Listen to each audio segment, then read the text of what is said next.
Bonjour, j'espère que vous êtes en bonne santé. Bienvenue dans cette vidéo dans laquelle on va voir un nouveau cours. Donc c'est le temps ou bien le temps d'usinage. Donc pourquoi le temps d'usinage? Parce qu'il est très important de connaître le temps de fabrication d'une pièce.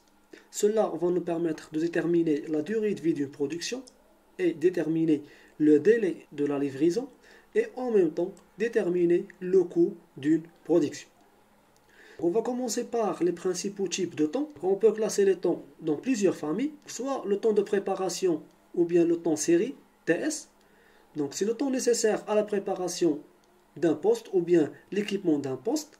Par exemple, la mise en place du montage porte-pièce, le réglage d'outils, ainsi que les opérations qui interviennent dans le démontage ou bien lors du démontage du poste. Le temps technologique, c'est le temps pendant lequel l'outil coupe la matière. Donc on comptabilise aussi les temps d'approche et de dégagement. Ça veut dire l'engagement et le dégagement, on va le prendre en compte.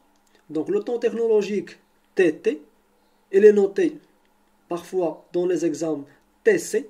Donc c'est la même chose, le temps de coupe, c'est la même chose. Donc le temps technologique, c'est le temps de coupe.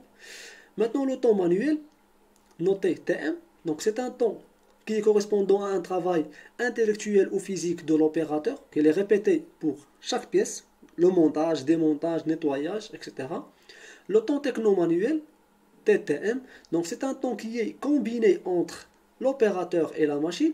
Par exemple, le perçage sur une perceuse sensitive comme celle-ci.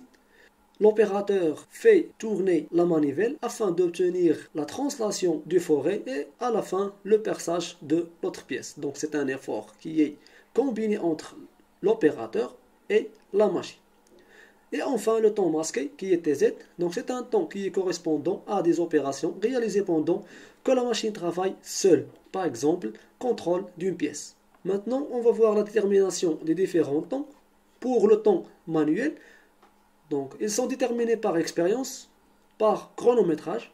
Donc, on réalise plusieurs essais de manière à éliminer les aléas, opérateurs différents, problèmes pendant les opérations, etc. Pour le temps technologique, ce sont des temps qui peuvent être calculés par la formule suivante. Donc, TT égale à L divisé par VF. Donc, L, c'est la longueur de déplacement de l'outil et VF, c'est la vitesse d'avance en millimètres par minute. L est aussi par millimètre, ce qui donne le temps technologique en minutes. Donc, le temps de production total, c'est la somme de tous ces temps qu'on vient de dire. On va voir des exemples et on va commencer par un cas de tournage. Donc là, on a une opération de chariotage et de dressage. Pour cela, l'outil va se déplacer de ce point-là ou bien de ce point-là à ce point-là. Donc de ce point-là à ce point-là.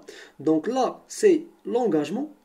E, c'est l'engagement. Et LU, c'est la longueur isolée. La longueur totale de déplacement de l'outil, c'est LU plus E, l'engagement.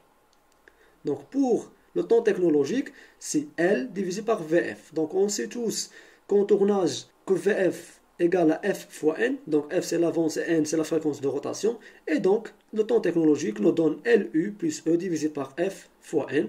Donc là, il y a des valeurs. Vous pouvez les utiliser pour calculer et faire l'application numérique.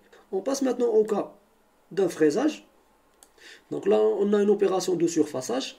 Vous remarquez que le déplacement de l'outil commence du centre, de ce point-là. Donc cette distance-là, c'est D divisé par 2 ou bien le rayon.